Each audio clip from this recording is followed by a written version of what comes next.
Para mahasiswa sekalian yang dimuliakan Allah Subhanahu wa taala, pada pertemuan ini di mana yang menjadi pokok bahasan kita adalah alam semesta dan manusia. Kenapa pembahasan ini perlu kita jabarkan? Yaitu dikarenakan pembahasan tentang alam semesta dan manusia kerap kali menjadi sebuah perdebatan.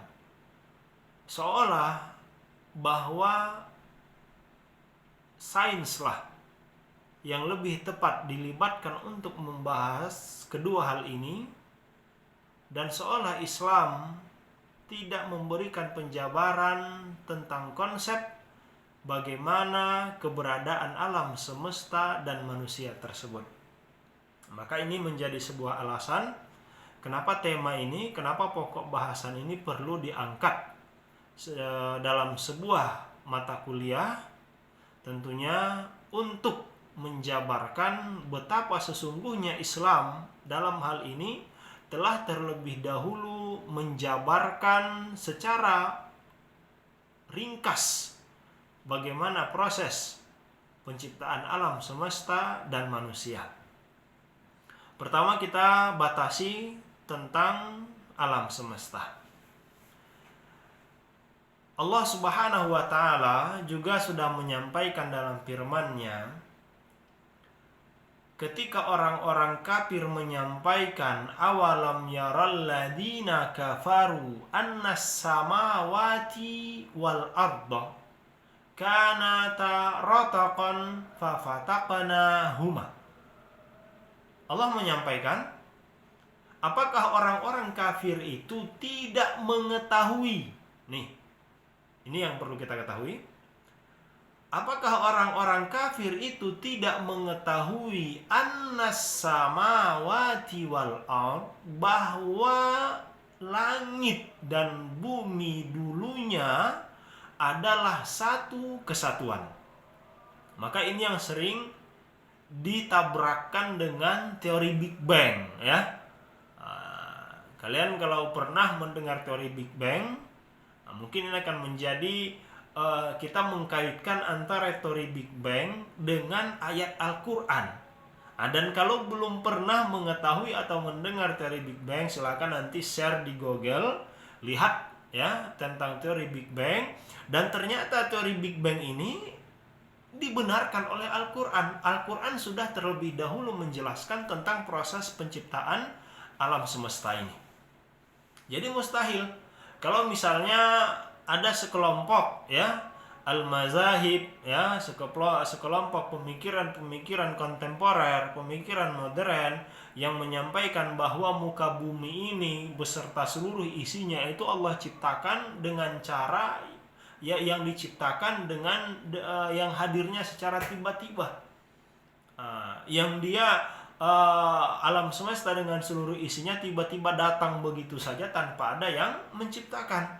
Maka kita sebagai orang yang beriman, kita meyakini bahwasanya ada zat yang menciptakan alam semesta ini, yaitu Allah Subhanahu wa taala.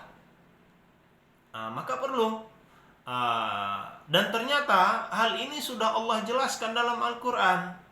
Ketika orang-orang yang membantah ya bahwa ada zat, ada Allah Subhanahu wa taala yang menjadikan muka bumi ini, dan mereka membuat teori dengan teori yang katanya bahwa dunia beserta seluruh isinya itu diciptakan dengan begitu saja, adanya begitu saja, tiba-tiba hadir begitu saja. Ini adalah sebuah argumen yang tidak masuk akal. Bagaimana mungkin alam semesta dengan seluruh isinya, dengan lautannya yang luas, dengan pepohonannya, kemudian dengan makhluk yang ada di dalamnya, lahir begitu saja tanpa ada yang menciptakan. Namun kita perlu melihat teori yang sudah Allah sampaikan dalam Al-Quran. Awalam yaral ladina kafaru annas samawati wal arda kanata rataqan fafataqnahuma, kata Allah.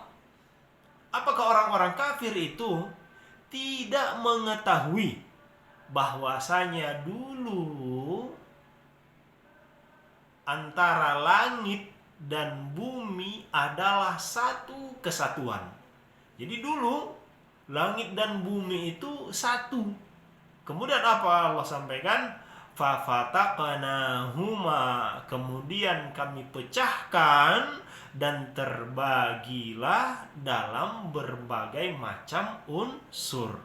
Terciptalah dunia, terciptalah planet-planet, ya.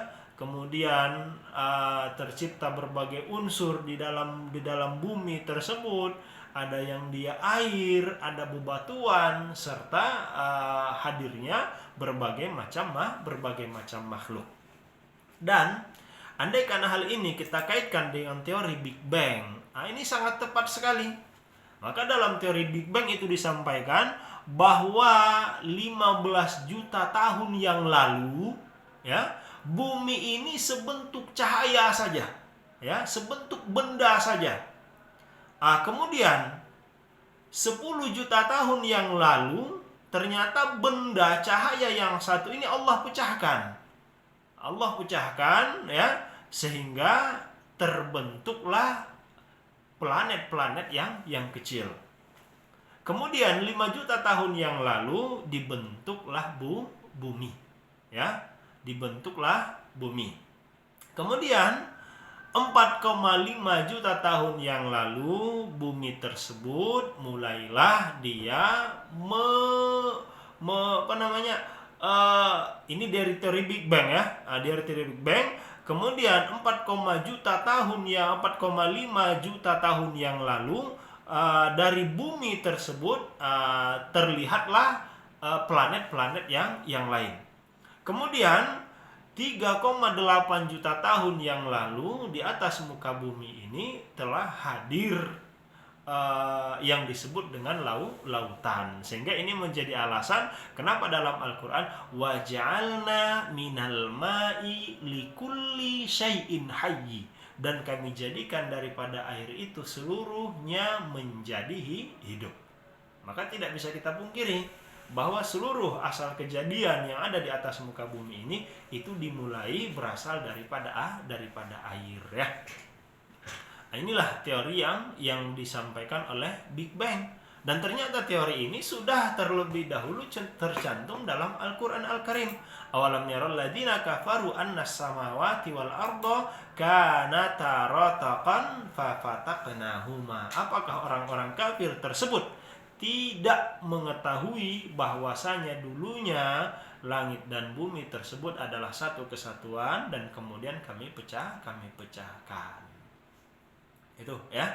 Itulah asal daripada kejadian alam semesta. Jadi tidak terjadi begitu saja seperti teori yang pernah disampaikan oleh Al-Ulmaniyah, sebuah mazahib al-fikriyah, yaitu pemikiran kontemporer, disampaikan bahwa bumi ini terjadi begitu saja. Artinya tetap dengan letusan tersebut, letusan yang disampaikan oleh teori Big Bang dikuatkan dengan teori Al-Quran fafataqnahuma. Namun andaikan kita memakai akal sehat kita memakai logika kita, andaikan bumi ini tercipta dengan sendirinya, apakah mungkin jika kita mengambil segelas air, kemudian kita tumpahkan ke tanah, dan air tersebut tiba-tiba mampu berbentuk seperti sebuah gambaran peta, entah itu peta Sumatera, entah itu peta Sulawesi, dan sebagainya. Saya kira tidak ada itu menjadi hal yang mustahil, apalagi yang dari segelas air saja sangat-sangat kecil kemungkinan bisa membentuk sebuah peta ketika kita tuangkan ke atas tanah, apatah lagi bumi dengan seluruh isinya tercipta dengan tiba-tiba begitu saja tanpa ada zat yang menciptakan. Tentunya zat tersebut selaku keimanan kita, yaitu adalah al-imanu, kita beriman kepada Allah bahwa Allah lah yang menciptakan bumi dan seisinya. Kemudian terkait penciptaan manusia ini juga sudah Allah jelaskan dalam Al-Quran melalui firman-Nya, "Tsumma khalaqanan nutfata 'alaqatan, fa khalaqanal 'alaqata mudghatan, fa khalaqanal mudghata 'idzaman, fakasawnal 'izama lahma. Ya. Jadi kalau ada teori kedokteran yang membahas tentang proses bagaimana penciptaan manusia, ternyata Allah melalui Rasulullah Sallallahu Alaihi Wasallam dulu sudah menyampaikan ya dalam ayat ini tentang penciptaan manusia. Bagaimana mungkin Rasul tahu? Bagaimana mungkin Rasul tahu? Ya, tentunya ini melalui ilmu yang Allah sampaikan kepadanya. Allah menyampaikan tadi apa? Bahwa sesungguhnya khalaqana nutfah, kami menjadikan pertama sekali daripada setetes air mani. Ya. Jadi air mani tersebut alaqatan, berubah menjadi segumpal darah. Fa khalaqana al-alaqata mudghatan, kemudian segumpal darah tersebut berubah menjadi segumpal daging. Fakhalaqanal mudghata 'izaman, kemudian di dalam daging tersebut kami bentuk tulang-tulang, baik itu tulang kaki, kemudian tulang tangan, ya. Kemudian pakasawnal 'izama lahma, dan kemudian kami bungkus tulang belulang tersebut dengan daging, ya. Summa ansha'nahu khalqan akhar, kemudian jadilah dia, kami lahirkan sebagai seorang makhluk. Jadi kalau kita menganalisa ayat ini sangat-sangat indah sekali, sangat luar biasa sekali. Bahwa teori kedokteran membenarkan hal ini, bagaimana proses kejadian manusia. Ketika Allah titipkan dari sperma seorang laki-laki pada rahim seorang perempuan, ya, diproses selama 1 bulan, maka setelah 1 bulan berubah menjadi segumpal darah, dan kemudian setelah 1 bulan berikutnya berubah menjadi segumpal daging, kemudian setelah 1 bulan berikutnya berubah, artinya daging tersebut sudah dilengkapi dengan tulang-tulang belulang, berarti 4 bulan. Ini teori kedokteran, bahwasanya setelah 4 bulan, ini biasanya tim ahli kedokteran sudah bisa melihat bentuk dari janin yang ada di dalam rahim tersebut. Ya. Selanjutnya perlu kita sampaikan juga bahwa dalam proses penciptaan manusia yang sudah Allah jelaskan dalam Al-Quran tersebut, sejatinya Allah sudah memberikan potensi yang begitu luar biasa bagi manusia.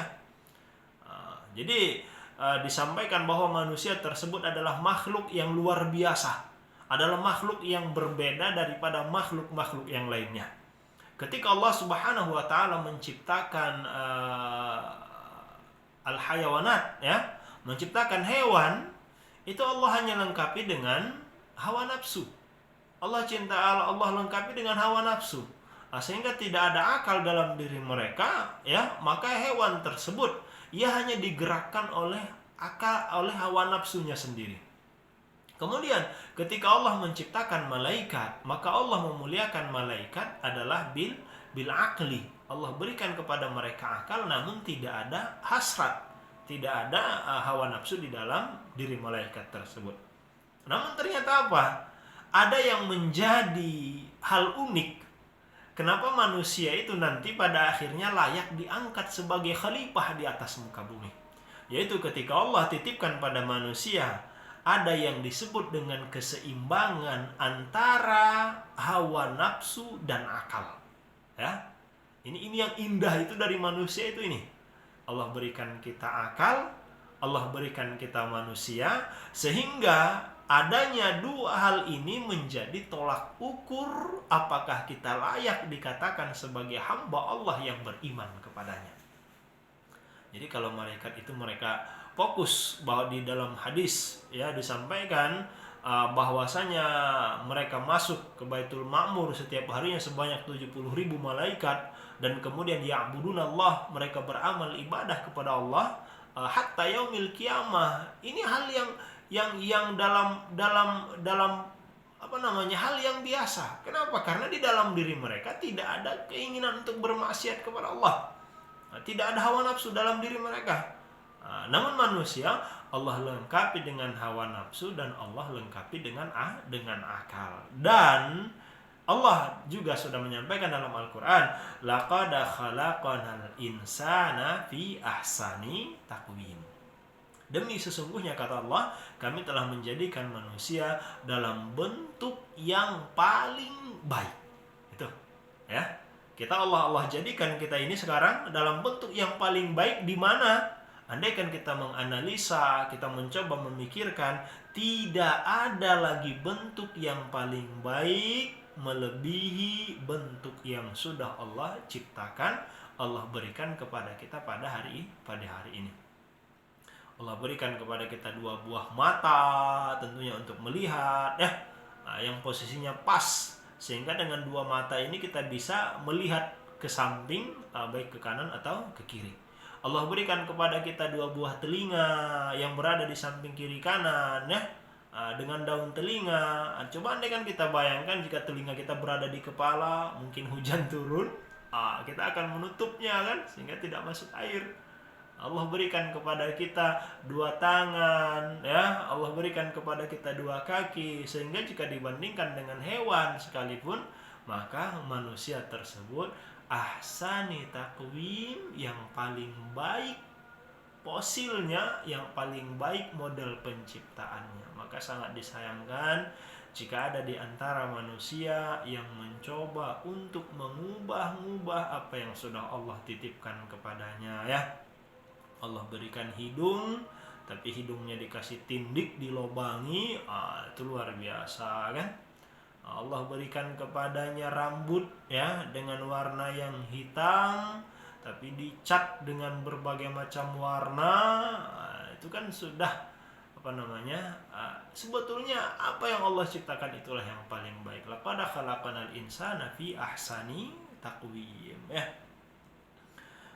Kemudian terkait tadi, di mana potensi manusia tersebut adalah berada pada akalnya. Jadi manusia dimuliakan dengan akalnya, sehingga dengan akal tersebut manusia memiliki potensi untuk menjadi khalifah. Tentunya dengan akal ini kita akan mampu menunjukkan bahwasanya kita adalah khalifahnya Allah. Ya, kita adalah pengganti generasi-generasi penghuni muka bumi. Kalau dulu ada Rasul Allah, kemudian ada khalifah, ya, ada pengganti Rasulullah, khulafaur rasyidin, ada sahabat-sahabat Rasulullah, ada tabi'in, kemudian ada tabi'in. Maka pada saat ini ada para ulama, ya. Dan kemudian tentunya kita juga layak dikatakan sebagai khalifah, yaitu pengisi daripada muka bumi. Namun harapannya apa? Bahwa kehadiran kita di atas muka bumi ini adalah untuk mendatangkan kebaikan. Bagaimana kita bisa menjadi baik dan kemudian memberikan kebaikan kepada orang lain? Tentunya tidak terlepas adalah melalui akal yang Allah titipkan kepada kita. Kita pergunakan akal kita analisa, ya, seluruh apa yang Allah ciptakan di atas muka bumi ini, kita perhatikan penciptaan kita, maka sejatinya akan meningkatkan keimanan kita kepada Allah Subhanahu wa taala. Kemudian manusia sebagai ibadillah ini menjadi hakikat manusia tersebut adalah ibadillah, sebagai hamba Allah. Wa ma khalaqatul jinna wal insa illa liya'budun. Dan aku, kata Allah, tidak menjadikan jin dan manusia di atas muka bumi kecuali untuk menyembah kepadaku. Ini yang harus kita tanamkan dalam diri kita, bahwa sehebat apapun kita, sepintar apapun kita, ya, sekaya apapun kita, pada akhirnya tidak bisa kita pungkiri bahwa kita adalah hambanya Allah. Jadi kalau kita hambanya Allah, kita harus beramal ibadah kepada Allah. Bagaimana ibadah tersebut? Kita istiqamah melaksanakan seluruh apa yang Allah wajibkan kepada kita, dan kemudian kita tinggalkan apa yang Allah larang. Jika itu kewajiban berupa salat, tunaikan, ya, laksanakan, jangan tinggalkan, jangan dilalaikan. Kemudian ketika itu larangan, ya, dilarang untuk tidak meminum minuman keras, jangan minum. Dilarang untuk tidak mengambil hak orang lain, jangan kita ambil. Kenapa? Karena sejatinya kehadiran kita di atas muka bumi adalah untuk beramal ibadah kepada Allah, dan kemudian ibadah tersebut, ya, tentunya ketika kita mampu melaksanakan seluruh yang Allah perintahkan kepada kita, yaitu berupa kewajiban, dan ketika kita istiqamah meninggalkan apa yang Allah larang kepada kita semua. Menyampaikan apa yang disampaikan oleh Rasulullah SAW melalui Allah Subhanahu wa taala dalam hadis Al-Qudusi, ya ibna Adam, wahai manusia, kata Allah, khalaqtuka lil ibadah fala tal'ab. Aku menjadikanmu di atas muka bumi, maka tujuan yang paling utama, kata Allah, adalah untuk beramal ibadah kepadanya. Kalau kita tidak beramal ibadah kepada Allah, maka sesungguhnya kita telah menyalahi fitrah penciptaan kita di atas muka bumi ini. Para mahasiswa sekalian, semoga kita senantiasa berada dalam keadaan sehat, berada dalam lindungan Allah Subhanahu wa taala, dan semoga kita bisa kembali membuktikan bahwasanya nahnu ibadillah, ana abdullah, saya adalah seorang hamba Allah. Tentunya adalah berbuat, kita melaksanakan perintah Allah Subhanahu wa taala, dan kemudian kita tinggalkan apa yang Allah larang bagi kita. Mungkin ini untuk materi kita pada pertemuan kedua ini. Demikian, assalamualaikum warahmatullahi wabarakatuh.